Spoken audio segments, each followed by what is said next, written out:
नमस्कार दोस्तों, स्वागत है आपका एग्ज़ाम फील स्टडी पर। दोस्तों, आज का वीडियो यूपी पीसीएस प्रीलिम्स के अर्थशास्त्र के टॉप प्रश्न हैं और ये क्वेश्चन दोस्तों पूर्व की परीक्षा में आ भी चुके हैं और मोस्ट इम्पॉर्टेंट क्वेश्चन हैं। तो वीडियो पूरा देखिए, इसके बिल्कुल भी मत कीजिए।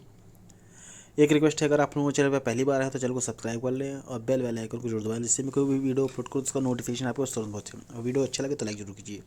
चलिए शुरू करते हैं वीडियो। दोस्तों, पहला क्वेश्चन है, भारत में छिपी हुई बेरोजगारी लक्षण है मुख्यतः किसका? ऑप्शन में दिया है तृतीय क्षेत्र का, ऑप्शन बी द्वितीय क्षेत्र का, ऑप्शन सी प्राथमिक क्षेत्र का, या ऑप्शन डी उपरोक्त में से कोई नहीं। तो दोस्तों, भारत में जो छिपी बेरोजगारी है इसका जो मुख्यतः लक्षण है ये है प्राथमिक क्षेत्र का। ऑप्शन सी बिल्कुल सही यहाँ पे है। चलिए दोस्तों, नेक्स्ट क्वेश्चन चलते हैं। भारत में छिपी हुई बेरोजगारी मुख्य रूप से संबंधित है। तो दोस्तों, छिपी हुई जो बेरोजगारी है किससे संबंधित है ये पूछा गया है। ऑप्शन में दिया है कृषि क्षेत्र से, ग्रामीण क्षेत्र से, विनिर्माण क्षेत्र से, या ऑप्शन फोर्थ शहरी क्षेत्र से। तो दोस्तों, इसमें जो ऑप्शन आंसर दिया है पहला या तीसरा है, यानी कि कृषि क्षेत्र और विनिर्माण क्षेत्र। ऑप्शन बी दिया है दूसरा और चौथा, यानी कि ग्रामीण क्षेत्र और शहरी क्षेत्र।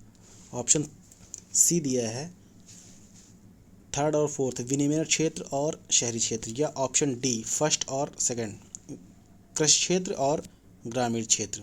तो दोस्तों, इसका सही आंसर जो है, जो बेरोजगारी छिपी होती है इसका मुख्य रूप से जो संबंधित है वो कृषि क्षेत्र से है और विनिर्माण क्षेत्र से है। तो ऑप्शन ए बिल्कुल यहाँ पे सही है।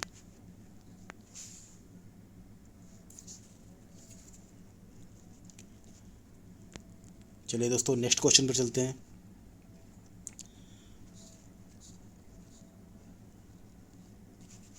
वर्ष के अधिकांश हिस्से में बेरोजगारी रहने वाले व्यक्तियों की संख्या को क्या कहा जाता है? तो दोस्तों, क्वेश्चन है, वर्ष के अधिकांश हिस्से में बेरोजगार जो रहने वाले व्यक्ति हैं उनकी संख्या को क्या कहा जाता है? ऑप्शन में दिया है सामान्य स्थित बेरोजगार, ऑप्शन बी दैनिक स्थित बेरोजगार, ऑप्शन सी साप्ताहिक स्थित बेरोजगार, या ऑप्शन डी उपरोक्त में से कोई नहीं। तो दोस्तों, इसका सही आंसर है ऑप्शन ए सामान्य स्थित बेरोजगार। ऑप्शन ए बिल्कुल सही है। चलिए दोस्तों, नेक्स्ट क्वेश्चन चलते हैं। निम्नलिखित में से कौन सा एक बेरोजगारी के लिए उत्तरदायित्व नहीं है? जो बेरोजगारी के लिए कौन सा जो ऑप्शन दिए इसमें उत्तरदायित्व नहीं है? ऑप्शन में दिया है तीव्र जनसंख्या। दोस्तों, ये तो बिल्कुल है बेरोजगारी के लिए। कौशल का अभाव, ये भी है, अगर अभाव नहीं हो तो बेरोजगारी बढ़ती रहेगी। ऑप्शन डी दिया है जनशक्ति नियोजन का अभाव। दोस्तों, अगर सामाजिक चेतना नहीं होगी या ये कह सकते हैं कि जानकारी नहीं होगी तो बेरोजगारी बढ़ेगी। ऑप्शन जो सी दिया है प्रति व्यक्ति आय में वृद्धि। अगर दोस्तों इससे इसका कोई लेना देना नहीं है, प्रति व्यक्ति आय में वृद्धि हो रही है तो इससे बेरोजगारी से कोई मतलब नहीं आ रहा है। तो ऑप्शन सी बिल्कुल यहाँ सही है। चलिए दोस्तों, नेक्स्ट क्वेश्चन चलते हैं। अंतर्राष्ट्रीय व्यापार में किस देश की अधिकतम हिस्सेदारी है? तो दोस्तों, व्यापार इंडिया और बाहर के देश से कर रहा है, तो सबसे ज़्यादा जो व्यापार कर रहा है वो किसके साथ कर रहा है ये पूछा गया है। तो सही आंसर है ऑप्शन डी यूएसए के साथ। सबसे ज़्यादा यूएसए के साथ कर रहा है। चलिए दोस्तों, नेक्स्ट क्वेश्चन चलते हैं।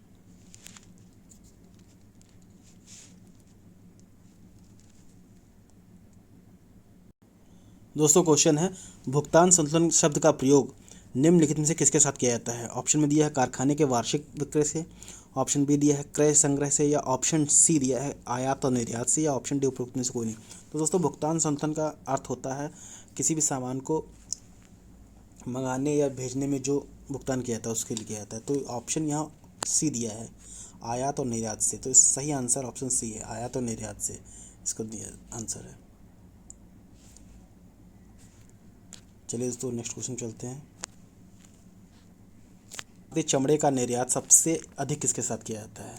ऑप्शन में दिया है यूएसए, ऑप्शन बी दिया है रूस, ऑप्शन सी दिया है इंग्लैंड, या ऑप्शन डी दिया है जर्मनी।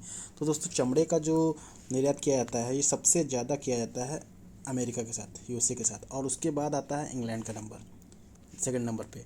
अमेरिका के साथ किया जाता है 16.73%। और इंग्लैंड के साथ क्या आता है 11.41%। तो पहले नंबर पे यूएसए है, तो ऑप्शन ए बिल्कुल सही है। चलिए दोस्तों नेक्स्ट क्वेश्चन चलते हैं। संसार का सर्वाधिक चाय निर्यातक देश कौन है? अब सर्वाधिक पूछ लिया। ये ऐसे क्वेश्चन दोस्तों कई पेपर में पूछे जाते हैं, पहला, सबसे ज़्यादा, सबसे कम, तो सर्वाधिक के लिए पूछा है। तो यहाँ सर्वाधिक के लिए ऑप्शन सी बिल्कुल सही है, ऑप्शन डी बिल्कुल सही है, श्रीलंका। श्रीलंका के साथ सबसे ज़्यादा निर्यात किया जाता है चाय। ऑप्शन डी बिल्कुल सही है। नेक्स्ट क्वेश्चन, अदृश्य निर्यात का अर्थ क्या होता है? अदृश्य निर्यात का अर्थ पूछ लिया गया है। ऑप्शन में दिया है सेवाओं का निर्यात, प्रतिबंधित सामान का निर्यात, ऑप्शन सी अलिखित सामान का निर्यात, या ऑप्शन डी तस्करी से सामान का निर्यात। तो दोस्तों अदृश्य पूछा है, अदृश्य में बिल्कुल दिखाई देने वाला। तो दोस्तों इसका सही आंसर है सर्विस, यानी सेवाओं का निर्यात। ऑप्शन ए बिल्कुल सही है, सेवाओं का निर्यात को अदृश्य निर्यात बोलते हैं। चलिए दोस्तों नेक्स्ट क्वेश्चन चलते हैं। ये सारे क्वेश्चन दोस्तों आपके यूपी पीसीएस प्री के लिए मोस्ट इम्पॉर्टेंट है। जो इकोनॉमिक्स का पार्ट आएगा, जो उसके क्वेश्चन लगभग 15 से 20 आते हैं, उसमें ये मोस्ट इम्पॉर्टेंट क्वेश्चन है। चलिए दोस्तों नेक्स्ट क्वेश्चन करते हैं। इंट्री पोर्ट व्यापार, इंट्री पोर्ट व्यापार से क्या समझते हैं आप? दोस्तों इंट्री पोर्ट व्यापार का अर्थ है कि भारत में जो विदेशों से कोई सामान मंगाता है और इसको अपने पड़ोसियों को बेच देता है, यही इंट्री पोर्ट व्यापार का अर्थ है। ऑप्शन इसका डी बिल्कुल सही है, निर्यात के लिए आयात की गई वस्तुएं। ऑप्शन डी बिल्कुल सही है। चलिए दोस्तों नेक्स्ट क्वेश्चन पे चलते हैं अपने। आयात कर, आयात कर क्या है, क्या समझते हैं आयात कर से? तो आयात कर का ऑप्शन दिया है व्यापार की मात्रा को बढ़ाता है, व्यापार की मात्रा को बढ़ाता है। ऑप्शन सी दिया है इसका व्यापार की मात्रा पर कोई प्रभाव नहीं था। दोस्तों आयात कर है इसमें, तो व्यापार की मात्रा पर तो प्रभाव पड़ेगा ही। आयात, अगर कोई चीज़ आयात हो रही है, निर्यात हो रही है, तो व्यापार पर तो उसकी मात्रा का प्रभाव पड़ेगा ही। तो ऑप्शन यहाँ सी तो बिल्कुल नहीं है। और ऑप्शन जब इसमें घट भी सकता है, बढ़ भी सकता है आयात का व्यापार। ऑप्शन ए और सी दोनों सही हैं, यानी कि ऑप्शन डी बिल्कुल सही है। यहाँ पे व्यापार की मात्रा को बढ़ाता भी है और व्यापार की मात्रा को घटाता भी है आयात कर। चलिए दोस्तों नेक्स्ट क्वेश्चन चलते हैं। ड्यूटी ड्रॉबैक से क्या आशय है? ड्यूटी ड्रॉबैक, ऑप्शन में दिया है आयात शुल्क की अधिक दर, ऑप्शन बी दिया है निर्यातकों को आयात शुल्क की वापसी, ऑप्शन सी दिया आयात के मामले में बाधाएं, या ऑप्शन डी निर्यातों को निर्यात शुल्क की वापसी। तो ड्यूटी ड्रॉबैक का सही आंसर है दोस्तों ऑप्शन बी, निर्यातों को आयात शुल्क की वापसी। ऑप्शन बी बिल्कुल यहाँ पे सही है। चलिए नेक्स्ट क्वेश्चन चलते हैं। वैश्वीकरण की प्रक्रिया से क्या अभिप्राय है? वैश्वीकरण इसमें पूछ लिया गया है। तो वैश्वीकरण ऑप्शन में दिया वैश्विक व्यापार गुटों की स्थापना करना, ऑप्शन बी अंतर्राष्ट्रीय व्यापार में बाधाओं को समाप्त करना, ऑप्शन सी विश्व में एकल एक करेंसी करना, या ऑप्शन डी उपयुक्त में से कोई नहीं। तो दोस्तों इसका जो सही आंसर है ऑप्शन बी, अंतर्राष्ट्रीय व्यापार में बाधाओं को समाप्त करता है वैश्वीकरण। वैश्वीकरण से कि हम बाहर किसी देश से व्यापार कर रहे हैं तो कोई जो कठिनाइयाँ आती हैं उनको समाप्त करने के लिए वैश्वीकरण बना है। ऑप्शन बी बिल्कुल सही है यहाँ पे। चलिए दोस्तों नेक्स्ट क्वेश्चन चलते हैं। दोस्तों वीडियो पूरा देखिए, सिर्फ 30-35 क्वेश्चन है इसमें, जो मोस्ट इम्पोर्टेंट क्वेश्चन है आपकी यूपीपीसीएस और आरओ के लिए। क्वेश्चन है दोस्तों, भारतीय अर्थव्यवस्था के वैश्वीकरण का अर्थ क्या है? भारतीय अर्थव्यवस्था के वैश्वीकरण का अर्थ पूछा गया है इसमें। तो ऑप्शन में दिया है ब्राह ऋण को बढ़ावा देना, ऑप्शन बी दिया है भारतीय व्यापार इकाइयों को विदेश में स्थापित करना, या ऑप्शन सी दिया दूसरे देशों के साथ आर्थिक संबंधों पर लगे प्रतिबंधों को यथासंभव कम से कम करना, जितना कम से कम हो। या ऑप्शन डी दिया है आयात प्रतिष्ठान के कार्यक्रमों को त्याग देना। तो त्याग देना तो बिल्कुल नहीं होगा, क्योंकि वैश्वीकरण का अर्थ ही है कि सारे विश्व के साथ जो व्यापार कर सकें, बहुत ही कम, या कह सकते हैं कि कम कठिनाइयों के साथ कर सकें। तो यहाँ ऑप्शन सी बिल्कुल सही दिया है, दूसरे देशों के साथ आर्थिक संबंधों पर लगे प्रतिबंधों को कम से कम करने के लिए। तो ऑप्शन सी बिल्कुल सही है यहाँ पे। चलिए नेक्स्ट क्वेश्चन चलते हैं दोस्तों। नेक्स्ट क्वेश्चन है, वैश्वीकरण के संबंध में निम्न कथनों में से कौन सा सही नहीं है। ऑप्शन में दिया है, भारतीय उद्योगपतियों को विदेशी निवेश प्राप्त करने के लिए उत्साहित किया जाता है। ऑप्शन बी दिया है, शिखर के उद्योगपतियों को विदेश में बड़े प्रतिष्ठानों को खरीदने के लिए अभिप्रेरित किया जाता है। ऑप्शन सी दिया है, विदेशी कंपनियों को भारतीय कंपनियों को खरीदने के लिए लालच किया जाता है। या ऑप्शन डी, भारत में छोटे उद्यमियों में आशावाद का एक बोध पैदा किया जाता है। तो दोस्तों इसमें पूछा गया है कि वैश्वीकरण के संबंध में कथनों में कौन सही नहीं है। तो यहाँ ऑप्शन सी बिल्कुल लग रहा है, क्योंकि लग क्या यही है, विदेशी कंपनियों को भारतीय कंपनियों को खरीदने के लिए लालच किया जाता है, इसका कोई मतलब नहीं है वैश्वीकरण से। तो ऑप्शन सी बिल्कुल सही है यहाँ पे। नेक्स्ट क्वेश्चन चलते हैं।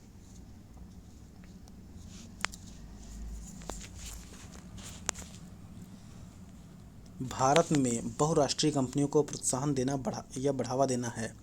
क्वेश्चन है, भारत में बहुराष्ट्रीय कंपनियों को प्रोत्साहन देना बढ़ावा देना क्या है। निजीकरण करना है, ऑप्शन बी दिया है वैश्वीकरण करना है, ऑप्शन सी दिया है उदासीकरण, या ऑप्शन डी को इनमें से सभी नीति को। तो सही आंसर दोस्तों है वैश्वीकरण करना। भारत में बहुराष्ट्रीय कंपनियों को प्रोत्साहन देना यानी कि वैश्वीकरण करना। ऑप्शन बी बिल्कुल सही है। नेक्स्ट क्वेश्चन चलते हैं। स्वतंत्र व्यापार नीति उस नीति को बनाती है जहां, ऑप्शन में दिया है, प्रशुल्क अनुपस्थित होता है, वस्तुओं की गतिशीलता पर नियंत्रण होता है, राशि पतन विरोधी गतिमान होते हैं, या ऑप्शन डी, संतुलित विकास को प्रोत्साहन दिया जाता है। दोस्तों स्वतंत्र व्यापार नीति क्या बताती है। ऑप्शन बी बिल्कुल सही है, वस्तुओं की गतिशीलता पर नियंत्रण कैसे होता है ये बताती है। बी बिल्कुल सही है। चलिए नेक्स्ट क्वेश्चन चलते हैं। भारत में स्वतंत्र व्यापार क्षेत्रों की स्थापना की गई है। ऑप्शन में दिया है पिछड़े क्षेत्रों के विकास के लिए, ऑप्शन बी दिया है लघु स्त्री उद्योगों के संवर्धन के लिए, ऑप्शन सी दिया है निर्यात उद्योगों के संवर्धन के लिए, ऑप्शन डी सूचना तकनीक के संवर्धन के लिए। तो दोस्तों स्वतंत्र व्यापार की स्थापना जो हुई है वो लघु छोटे उद्योग हैं, जो छोटे उद्योग को उनको बढ़ाने के लिए लघु स्त्री उद्योगों के संवर्धन कर लिए। ऑप्शन बी बिल्कुल सही यहाँ पे। चलिए नेक्स्ट क्वेश्चन चलते हैं दोस्तों। सारे क्वेश्चन मोस्ट इंपॉर्टेंट है। क्वेश्चन है, विशेष आर्थिक क्षेत्र यानी SEZ स्पेशल इकोनॉमिक जोन अधिनियम कब प्रभावित हुआ। तो दोस्तों ये जो स्पेशल इकोनॉमिक जोन है ये 2005 में पारित हुआ है और 2006 में लागू किया गया। तो ऑप्शन सी बिल्कुल सही यहाँ पे है, 2006। चलिए नेक्स्ट क्वेश्चन चलते हैं। निम्नलिखित कथनों पर विचार कीजिए। तो 4-5 ने ऑप्शन दिए हैं। तो पहला ऑप्शन है, भारत के प्रथम EPZ दोस्तों एक्सपोर्ट प्रोसेसिंग जोन की स्थापना 1965 में की गई थी। तो बिल्कुल सही है, 1965 में की गई थी। और ये भारत में SEZ यानी कि स्पेशल इकोनॉमिक जोन की नीति बनाई गई थी 2000 में। ये भी बिल्कुल सही है। वडोदरा पटोला सिल्क के लिए प्रसिद्ध है, बिल्कुल सही, सिल्क के लिए प्रसिद्ध है। तो दोस्तों इसमें तीनों तो सही हैं। 1965 में की गई है और SEZ नीति बनाई गई 2000 में बनाई गई। वडोदरा पटोला सिल्क के लिए प्रसिद्ध है। ऑप्शन 4 है, मध्य प्रदेश में पन्ना सोने की खान के लिए प्रसिद्ध है। तो दोस्तों मध्य प्रदेश में जो पन्ना है ये सोने के लिए नहीं है, ये हीरे के लिए है, हीरा की खान है वहाँ पे मध्य प्रदेश के पन्ना में। तो यहाँ ऑप्शन दिया है 1, 2, 3, केवल 1, 2, 3 ही सही है, चौथा नहीं सही है। तो ऑप्शन ए बिल्कुल सही है। चलिए नेक्स्ट क्वेश्चन पे चलते हैं।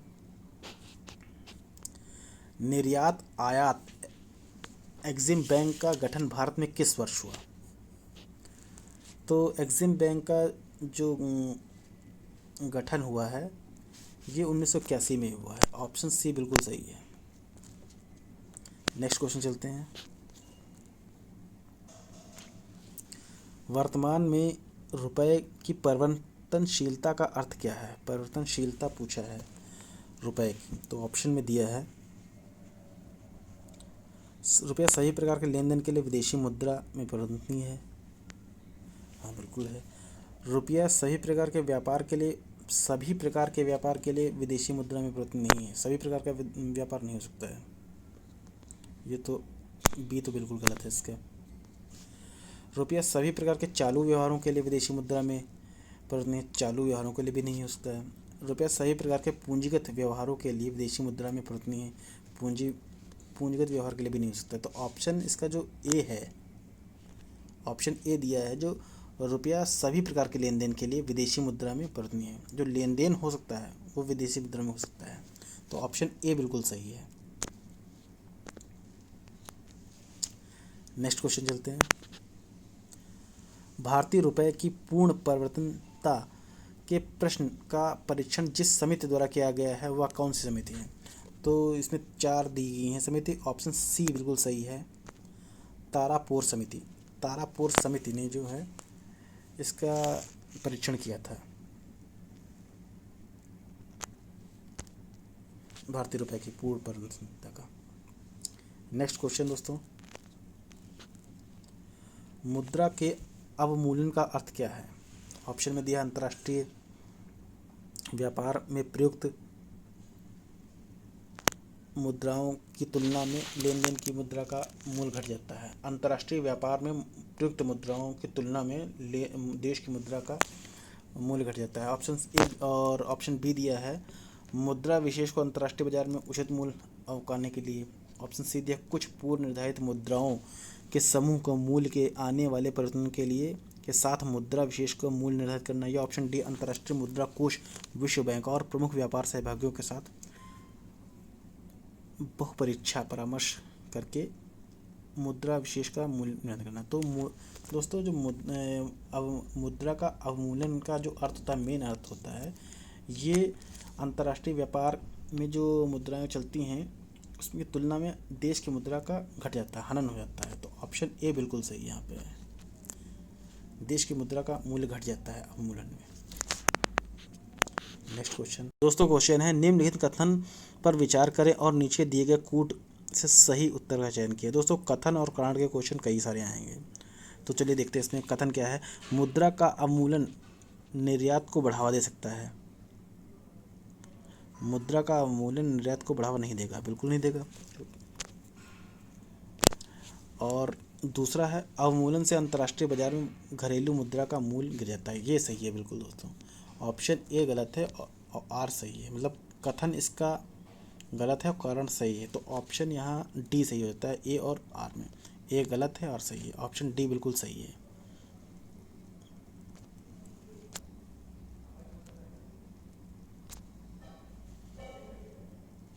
क्वेश्चन है दोस्तों, भारत में अंश पूंजी में निवेश हेतु विदेशी पूंजी का अंतर प्रवाह सबसे अधिक किस देश से होता है? यानी एफडीआई का पूछा है क्वेश्चन, मोस्ट इम्पॉर्टेंट है।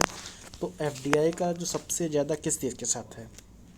तो इसका सही आंसर है ऑप्शन बी, सिंगापुर के साथ सबसे ज़्यादा है और उसके बाद है यूएसए के साथ। तो एफडीआई जो हुआ है ये अपना सिंगापुर, ऑप्शन बी सही है। और उसका सिंगापुर के लिए दोस्तों 27% है, 27.01% है।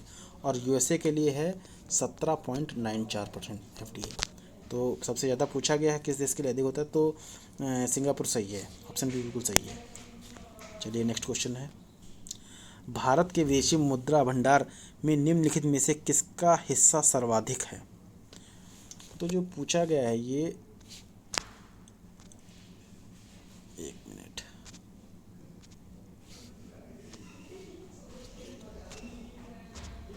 भारत के विदेशी मुद्रा भंडारण में पूछा किसका हिस्सा अधिक है? तो सबसे ज़्यादा दोस्तों स्वर्ण, सबसे ज़्यादा दोस्तों विदेशी मुद्रा का होता है, ऑप्शन सी बिल्कुल सही, उसके बाद स्वर्ण होता है। Next question, world development report एक वार्षिक प्रकाशन है, तो ये किसके लिए है? ये संयुक्त राष्ट्र विकास कार्यक्रम नहीं, अंतर्राष्ट्रीय पुनर्निर्माण एवं विकास बैंक नहीं, विश्व व्यापार संगठन नहीं, अंतर्राष्ट्रीय मुद्रा कोष नहीं। तो दोस्तों इसका जो सही आंसर है ये इसमें नहीं दिया है, इसका सही आंसर है विश्व बैंक। जो विश्व बैंक है वो इसका प्रकाशन कराता है। तो आप लोग उसको देख लीजिएगा, ये विश्व बैंक इसका है, वर्ल्ड डेवलपमेंट रिपोर्ट का विश्व बैंक है। चलिए दोस्तों, ये लास्ट क्वेश्चन है 30 नंबर, और ये सारे क्वेश्चन इंपॉर्टेंट है। आप लोग जो है 1 या 2 बार वीडियो देख लीजिए, सब याद हो जाएंगे तुरंत ही। भारत में राज्यों के अवस्थापना सुधार के लिए ऋण एवं अनुदान निम्नलिखित में से किस एक संस्था द्वारा दिया जाता है। पूछा है ऋण किसके द्वारा दिया जाता है। ऑप्शन में दिया है विश्व बैंक, ऑप्शन बी विश्व आर्थिक फोरम, ऑप्शन सी अंतर्राष्ट्रीय मुद्रा कोष, या ऑप्शन डी विश्व व्यापार संगठन। तो दोस्तों जो भारत के राज्य में अवस्थापना सुधारने के लिए ऋण जो दिया जाता है ये विश्व बैंक के द्वारा दिया जाता है। ऑप्शन ए बिल्कुल सही है, विश्व बैंक ही लोन देती है सबको, तो ऑप्शन ए बिल्कुल सही है। तो दोस्तों ये क्वेश्चन थे जो मोस्ट इम्पॉर्टेंट क्वेश्चन हैं, जो इकोनॉमी का पार्ट आएगा, यूपी पीसीएस का हो या यूपी आरओ हो या आपका यूपी ट्रिपल सी का है, जिसमें इकोनॉमी से क्वेश्चन आएंगे तो इसी तरह से क्वेश्चन देखने को मिल सकते हैं। वीडियो कैसा लगा कमेंट करके ज़रूर बताइए, अगर अच्छा लगा तो लाइक कीजिए। हमारे चैनल पर पहली बार है तो चैनल को सब्सक्राइब जरूर कीजिए। चलिए मिलते हैं नेक्स्ट वीडियो में।